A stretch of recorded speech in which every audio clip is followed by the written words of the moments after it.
और चलिए इस वक्त की बड़ी खबर आपको बता दें, विधानसभा चुनाव की तारीखों का ऐलान हो चुका है। महाराष्ट्र और झारखंड में महाराष्ट्र में 20 नवंबर को वोट डाले जाएंगे, नतीजे आएंगे 23 नवंबर को। तो वहीं झारखंड में 2 चरणों में चुनाव होगा, 13 नवंबर और 20 नवंबर को यहां पर वोट डाले जाएंगे और चुनावी नतीजे 23 नवंबर को घोषित किए जाएंगे। यानी कि महाराष्ट्र और झारखंड में एक ही दिन चुनावी नतीजे घोषित किए जाएंगे। महाराष्ट्र में एक चरण में 23 नवंबर को जो वोट डाले जाएंगे उसकी मतगणना होगी। तो इस वक्त की बड़ी अपडेट आपको बता रहे हैं, 23 नवंबर को नतीजे आएंगे। इसी के साथ 13 नवंबर को राज्यों में उपचुनाव के लिए भी वोट डाले जाएंगे। यूपी की 9 सीटों पर 13 नवंबर को वोट डाले जाएंगे। 13 नवंबर को वायनाड में भी वोटिंग होगी। राहुल गांधी के सीट छोड़ने के बाद यहां पर उपचुनाव होने जा रहा है। इसके अलावा महाराष्ट्र की नांदेड़ लोकसभा सीट पर भी उपचुनाव होगा और इसके नतीजे जो हैं वो 23 नवंबर को ही घोषित किए जाएंगे। 13 नवंबर को यहां पर वोटिंग की जाएगी। तो इस वक्त की बड़ी अपडेट आपको बता रहे हैं। हमसे थोड़ी देर पहले चुनाव आयोग ने तारीखों का ऐलान किया है। महाराष्ट्र और झारखंड, जहां पर दोनों ही राज्यों में तकरीबन 12 करोड़ मतदाता हैं, 369 विधानसभा सीटों पर वोट डाले जाने हैं। इनके साथ साथ 48 विधानसभा और 2 लोकसभा सीटों पर उपचुनाव भी होना है। हमारे सहयोगी मोहित राज दुबे दिल्ली से हमारे साथ जुड़ रहे हैं, जिन्होंने अब से कुछ देर पहले चुनाव आयोग की इस प्रेस कॉन्फ्रेंस को कवर किया था, मुख्य चुनाव आयुक्त से सवाल पूछा था। हमारे सहयोगी आलोक पांडे उत्तर प्रदेश से हमारे साथ जुड़ रहे हैं। यूपी में 9 विधानसभा सीटों पर उपचुनाव होना है, बेहद महत्वपूर्ण राजनीतिक तौर पर। और विलास अठावले हमारे सहयोगी महाराष्ट्र से, मुंबई से हमारे साथ जुड़ रहे हैं, जहां पर 288 विधानसभा सीटों पर चुनाव की तारीखों का ऐलान हो चुका है। विलास, सबसे पहले आपसे समझना चाहूंगा, किस तरीके के मुद्दों के इर्द गिर्द आपको लगता है कि महाराष्ट्र का इस बार का चुनाव रहने जा रहा है? देखिए, 2 चीजें तो साफ है कि मराठा आरक्षण जो लोकसभा में मुद्दा उठा था उसके ऊपर चुनाव होगा। लेकिन अभी चुनाव आयोग की प्रेस कॉन्फ्रेंस होने के बाद तुरंत नरेश मस्के जो सांसद है एकनाथ शिंदे की शिवसेना के, उनका एक बयान आया। उस बयान में उन्होंने ये कहा कि एकनाथ शिंदे महायुति के चेहरा रहेंगे, मुख्यमंत्री का चेहरा रहेगा। तो ये चुनाव महायुति किसके बल के ऊपर लड़ेगी या सामने जाएगी? देवेंद्र फडणवीस, अजित पवार या एकनाथ शिंदे और देवेंद्र फडणवीस, ये 2 चेहरे महायुति के पास है। तीसरा चेहरा होगा अजित पवार का, महाविकास आघाड़ी के पास। लेकिन विलास, माफ कीजिए, आपको रोक रहा हूं। कुछ वक्त पहले न्यूज नेशन नेटवर्क ने महाराष्ट्र में एक कॉन्क्लेव की थी, जिसमें आप ही के साथ महाराष्ट्र के एक मंत्री थे, बीजेपी के बड़े नेता थे। उन्होंने कहा था कि चुनाव के नतीजों के बाद चेहरा तय होगा। नहीं, देखिए, 2 चीजें हैं। अब नरेश मस्के ये कह रहे हैं कि मैं उस पार्टी का नेता हूं तो मेरी ही पार्टी का मुख्यमंत्री बनना चाहिए। बीजेपी के लोग कह रहे हैं, कार्यकर्ता कह रहे हैं कि मेरे पार्टी का नेता है वही मुख्यमंत्री बनना चाहिए।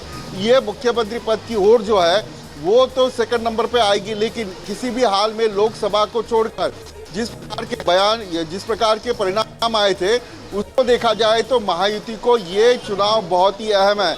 ये महायुति को ही अहम नहीं है, ये महाविकास आघाड़ी के सारे नेता, 3 जो बड़े नेता यानी उद्धव ठाकरे और अजित पवार के लिए बहुत अहम है। अजित पवार बिल्कुल विलास, तो जिस तरीके के महाराष्ट्र में लोकसभा चुनाव के नतीजे सामने आए थे, उसके बाद महायुति के लिए ये वाला विधानसभा चुनाव बेहद महत्वपूर्ण हो जाता है।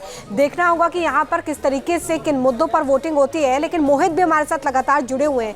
मोहित, हरियाणा में हाल ही में जो चुनाव हुए उसमें एक बड़ी जीत मिली है। इस जीत के साथ अब दोनों ही राजनीतिक दलों के लिए, चाहे हम कांग्रेस की बात करें, बीजेपी की बात करें, यहाँ पर कितना बड़ा चैलेंज आप दोनों राज्यों में देखते हैं?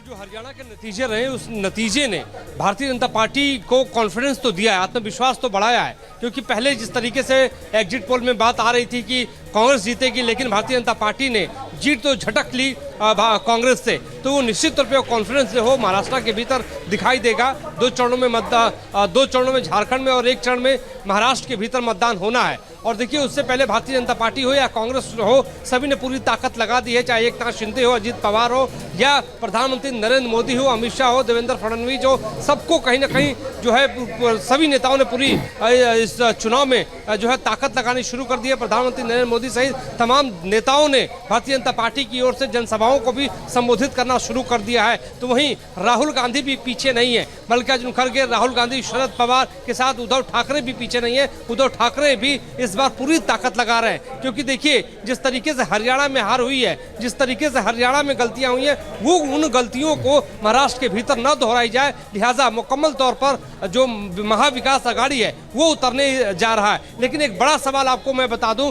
कि मैंने बड़ा सवाल ईवीएम के मुद्दे पर मुख्य चुनाव आयुक्त से किया। मुख्य चुनाव आयुक्त ने जिस तरीके से आज जवाब दिया है कि ईवीएम पर जब जो पार्टी जीत जाती है वो ईवीएम पर सवाल नहीं उठाती है, हारने के बाद ही सवाल क्यों उठाया जाता है, तो ऐसी बातों को लेकर उन्होंने जवाब दिया है। और जो 20 विधानसभा सीटों को लेकर शिकायत जो है कांग्रेस पार्टी ने मुख्य चुनाव आयुक्त के दहलीज पर की थी, उसको लेकर भी आज जवाब दिया है और कहा है कि एक एक सीट पर जवाब जो है वो दिया जाएगा ऑब्जर्वर के साथ। यकीनन चुनाव आयोग की तरफ से स्थिति को साफ कर दिया गया है। मोहित माफ कीजिए, आपको रोक रहा हूं। आलोक पांडे हमारे सहयोगी लखनऊ से हमारे साथ जुड़ रहे हैं।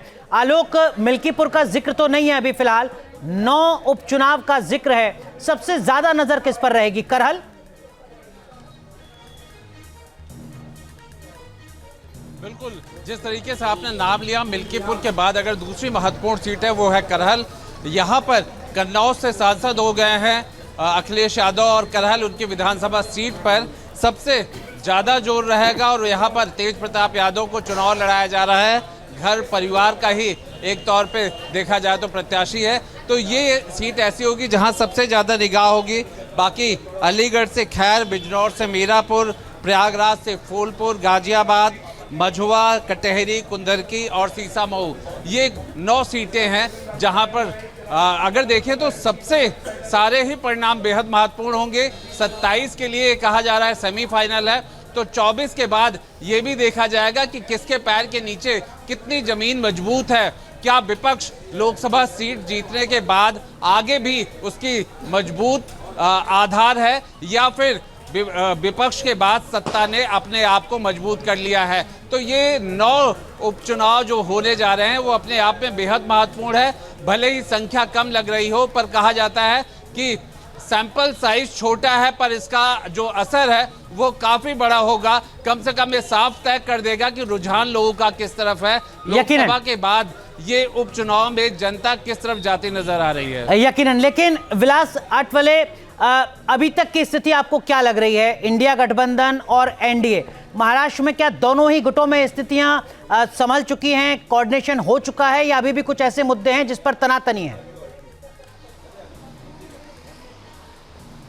देखिए, अगर सीट शेयरिंग की बात करें तो महाविकास आघाड़ी और महायुति में अभी भी अनबन चल रही है, लेकिन ये अनबन इतनी टूटने तक नहीं जा सकती। दूसरा अहम मुद्दा है कि दोनों, यानी महाविकास आघाड़ी और महायुति दोनों भी हवा में है। महायुति ने जिस प्रकार से योजनाएं घोषित की है, लाडली बहन योजना हो, 3 सिलेंडर हो, टोल माफी, जो अभी कल महाराष्ट्र सरकार ने डिसीजन लिया है कि मुंबई में आने वाले सारे व्हीकल टोल मुक्त किए जाएंगे जो छोटे व्हीकल है, उसी को लेकर साथ में 5,000 रुपये जो है महीना ये महिलाओं को जो बोनस दिया जा रहा है, उसी को लेकर महायुति के जो नेता है वो मानते हैं तकरीबन 2 करोड़ महिलाओं को अगर लाडली बहन योजना के पैसे मिलते हैं, यानी 5,000 प्लस 1,500, 6,500 रुपये अगर महिला को मिलता है तो 2 करोड़ में से 50 लाख भी वोट उन्हें मिले तो उनका मानना है कि लोकसभा में जो नुकसान हुआ था वो भर के आ सकता है। दूसरी तरफ महाविकास आघाड़ी के नेता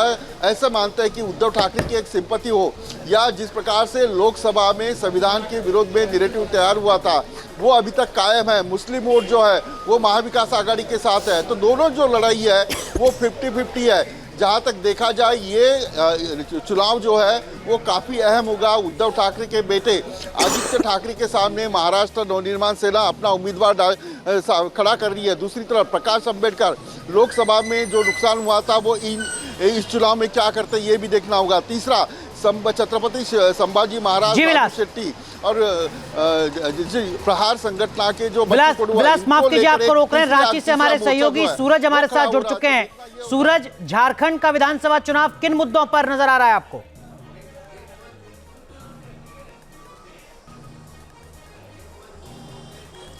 देखिए, अगर मुद्दों की बात करें तो फिलहाल एनडीए और इंडिया के बीच ऐसे कई मुद्दे हैं, और इंडिया गठबंधन की बात करें तो लगातार जिस तरह से हाल के दिनों में बैक टू बैक जिस तरह से फैसले लिए गए हैं कैबिनेट की बैठक में, महिलाओं को सम्मान के तौर पर पहले 1,000 रुपये दिए जाते थे, लेकिन अब दिसंबर से उन्हें उनके अकाउंट में, उनके खाते में 2500 रुपये झारखंड सरकार के तरफ से डाले जाएंगे।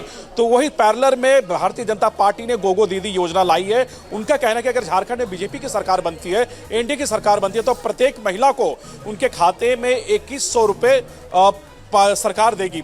तो ऐसे मुद्दे हैं और ऐसे मुद्दे को लेकर, तमाम मुद्दों को लेकर जो उनके जो नेता है वो भी लगातार यहाँ पे कैंप कर रहे हैं। और सबसे बड़ी बात है कि इस बार भारतीय जनता पार्टी लगातार हेमंत सोरेन सरकार के कार्यकाल जो रहे हैं 5 साल के, उन कार्यकाल का जो विफलता है, उन तमाम विफलताओं को गिनाने का वो काम कर रही है। क्योंकि हेमंत सोरेन ने जब पहली दफा जब 2019 के चुनाव हुए थे तो उस समय उनके मैनिफेस्टो में प्रत्येक वर्ष 5 लाख नौकरी देने की उन्होंने वादा करी थी, लेकिन वो आज तक पूरा नहीं हुआ।